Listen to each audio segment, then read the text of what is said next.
Assalamualaikum warahmatullahi wabarakatuh. Selamat siang, salam sejahtera untuk kita semua.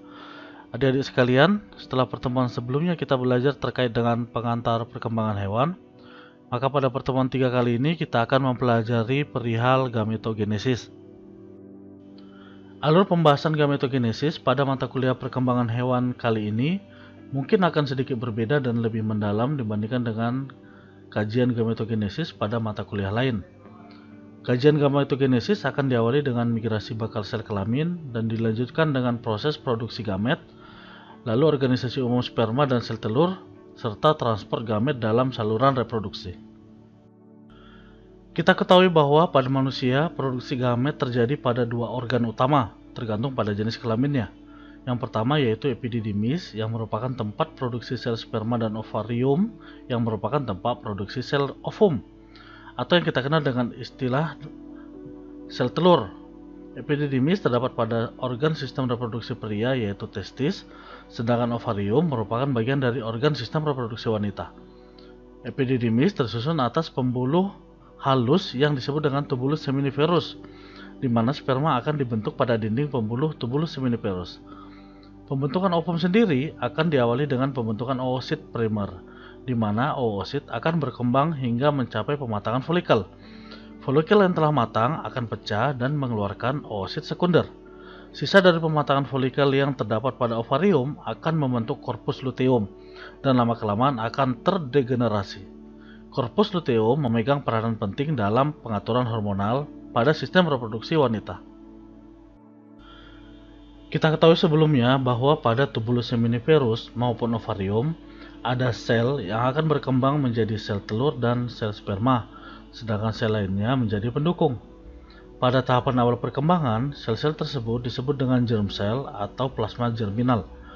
Plasma germinal ini dalam proses perkembangannya ada yang berkembang menjadi sel somatik, tetapi ada juga yang tetap mempertahankan fungsinya sebagai sel kelamin. Dalam kajian evolusi, sel germinal ini merupakan sel yang diturunkan dari generasi ke generasi yang membawa karakter nenek moyangnya kepada keturunannya. Migrasi plasma germinal merupakan peristiwa pergerakan plasma germinal selama masa perkembangan organisme tersebut. Sebelum menjadi plasma germinal, pada tahapan awal perkembangan dikenal dengan nama primordial germ cell sebagai bakal plasma germinal. Selain itu, pergerakan plasma germinal pada tahapan perkembangan juga berbeda-beda pada setiap kelas individu makhluk hidup. Seperti yang terlihat pada gambar, setiap individu memiliki ciri khas dalam hal pergerakan plasma germinalnya pada tahapan perkembangan. Plasma germinal ini nanti akan bermigrasi dan berkembang hingga pada akhirnya akan menjadi gonad yang akan menghasilkan gamet. Berdasarkan penjelasan sebelumnya, maka gametogenesis dapat diartikan sebagai proses perubahan plasma germinal menjadi gonad atau sel kelamin yang pada perkembangan selanjutnya akan terspesialisasi khusus agar mampu melakukan fertilisasi dan berkembang menjadi individu baru. Bakal sel kelamin pada tahapan perkembangannya akan terspesialisasi menjadi gonad. Pada fase indifferent, bakal kelamin akan termodifikasi menjadi gonad yang pada tahapan perkembangannya akan menjadi ovarium pada wanita dan testis pada pria. Pada serangga, migrasi bakal sel kelamin terjadi diawali dengan pembentukan pol sel yang merupakan prekursor germ plasm yang terdiri atas mitokondria, fibrilla, dan polar granula.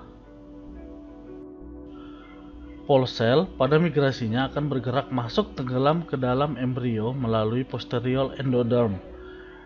Neuroectoderm sebagian besar akan berkembang menjadi sistem saraf dan epidermis.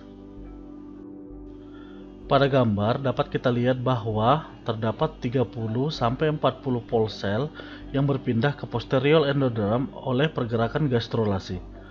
Pembentukan usus melalui endoderm memicu pergerakan amoeboid aktif pada bakal sel kelamin yang bergerak melalui ujung posterior endoderm, sehingga migrasi ke bagian dalam mesoderm. Bakal sel kelamin akan terbagi menjadi dua kelompok, masing-masing akan berasosiasi dengan perkembangan awal gonad. Lalu, bakal sel kelamin yang berasal dari mesoderm bilateral akan bermigrasi ke dalam gonad. Tahap akhir dari migrasi ini adalah terbentuknya kolonisasi bakal sel kelamin yang disebut juga dengan germline. Untuk migrasi bakal sel kelamin pada mamalia akan dijelaskan menggunakan contoh tikus. Pada tikus, bakal sel kelamin ditunjukkan awalnya berada pada epiblas embrio yang mengalami gastrulasi. Daerah epiblas embrio digambarkan sebagai area yang akan menjadi mesoderm ekstraembrionik tepat di belakang primitive strik embrio. Pada embrio tikus, prekursor sel germinal bermigrasi dari mesoderm ekstraembrionik kembali ke embrio melalui allantois. Setelah bakal sel kelamin terkumpul di allantois, bakal sel kelamin kemudian bermigrasi ke kantung Yolk terdekat. Sampai pada saat ini, bakal sel kelamin telah membentuk dua populasi yang akan bermigrasi ke bagian kiri dan kanan. Bakal sel kemudian akan bergerak ke kaudal dari jantung kuning telur melalui usus belakang yang baru terbentuk dan naik ke mesenterium dorsal. Sebagian besar bakal sel kelamin telah mencapai gonad membentuk germline dan akan berkembang dari populasi awal 10-100 sel menjadi 2.500-5.000 sel atau lebih. Proliferasi bakal sel kelamin didorong oleh faktor sel punca atau yang kita kenal dengan istilah stem cell. Sel punca diproduksi oleh sel di sepanjang jalur migrasi dan tetap terikat dengan membran selnya. Penambahan faktor sel punca ke bakal sel kelamin akan merangsang proses proliferasi dan mencegah kematian sel yang seharusnya tidak terjadi. Setelah bakal sel kelamin berkumpul membentuk germline, selanjutnya germline akan mengalami proliferasi hingga jumlahnya bertambah dengan sangat pesat. Proliferasi terjadi secara mitosis. Pada gonad betina, sel-sel yang aktif membelah ini disebut dengan oogonia, sedangkan pada jantan disebut dengan spermatogonia. Pada oogonia dan spermatogonia terdapat perbedaan pola pembelahan, di mana oogonia, sebagian besar oogonia akan mati selama periode perkembangan embrio, sedangkan pada jantan, pembelahan sel terjadi sejak embrio awal dan berlangsung terus-menerus sepanjang hidupnya. Salah satu syarat dari reproduksi seksual suatu spesies yaitu jumlah kromosom harus dipertahankan dari satu generasi ke generasi selanjutnya. Hal ini hanya dapat dicapai melalui reduksi kromosom dari diploid menjadi haploid yang dilakukan selama gametogenesis. Reduksi kromosom melalui tahapan pembelahan sel disebut juga dengan pembelahan meiosis. Meiosis tahap 1 yang disebut juga dengan pembelahan reduksi menghasilkan dua sel yang mengandung jumlah kromosom haploid dengan masing-masing kromosomnya memegang dua kromatid. Pembelahan meiosis tahap 1 langsung diikuti dengan pembelahan meiosis tahap 2 yang sifatnya mirip dengan mitosis. Dengan selesainya telopase 2, maka meiosis telah selesai dan menghasilkan 4 gamet haploid. Peralihan dari bakal sel kelamin menjadi sperma matang yang lengkap dengan struktur dan fungsinya disebut juga dengan gametogenesis. Spermatogenesis berlangsung di dalam tubulus seminiferus dan secara progresif sel-sel dengan stadium lebih lanjut akan bergerak ke arah lumen. Pematangan sperma pada setiap kelas hewan vertebrata memerlukan waktu yang berbeda-beda. Contohnya 64 hari pada manusia dan 48 hari pada tikus. Spermatogonia terkumpul pada tepi luar tubulus seminiferus dan dikenal terdiri dari dua kelompok yaitu tipe A dan tipe B. Tipe A merupakan sel-sel yang tidak aktif membelah dan berfungsi sebagai sel untuk persediaan dalam jangka waktu panjang. Sel B berasal dari hasil pembelahan sel A dan kehilangan kemampuan untuk membelah secara mitosis untuk kemudian masuk pada pembelahan meiosis dan menyelesaikan fase spermatogenesis. Setelah menyelesaikan duplikasi DNA, spermatogonia B akan tumbuh menjadi spermatosit primer dan siap untuk melakukan pembelahan meiosis. Pembelahan meiosis kemudian akan menghasilkan 4 spermatid haploid yang kemudian akan mengalami peristiwa spermiogenesis untuk membentuk struktur spermatozoa. Spermiogenesis adalah serangkaian perubahan bentuk spermatid menjadi spermatozoa yang memiliki struktur kepala, leher, dan ekor. Yang berubah dari spermatid ketika menjadi spermatozoa adalah struktur nukleus yang kehilangan cairannya dan memadat. Selain itu, terdapat ekor yang dibentuk oleh sentriol sehingga membentuk flagel sebagai alat gerak dari spermatozoa. Mitokondria berubah bentuk menjadi spiral dan mengelilingi bagian leher dari spermatozoa.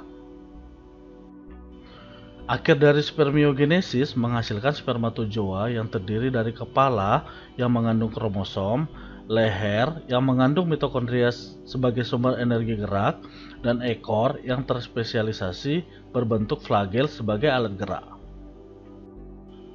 Bentuk serta ukuran sperma spesifik bagi masing-masing spesies hewan walaupun memiliki dasar morfologi yang sama. Pada hewan-hewan yang melakukan fertilisasi eksternal, sperma yang diambil langsung dari testis sudah mampu melakukan fertilisasi. Sedangkan hewan yang melakukan fertilisasi internal, seperti mamalia, sperma masih belum fungsional dan tersimpan di dalam epididymis sampai terjadi ejakulasi. Peralihan dari bakal sel kelamin menjadi ovo matang yang lengkap dengan struktur dan fungsinya disebut juga dengan oogenesis. Produk akhir oogenesis bervariasi mengikuti cara reproduksi hewannya. Pada spesies dengan fertilisasi eksternal, terutama di air, telur yang dihasilkan dapat mencapai 100 bahkan ratusan ribu.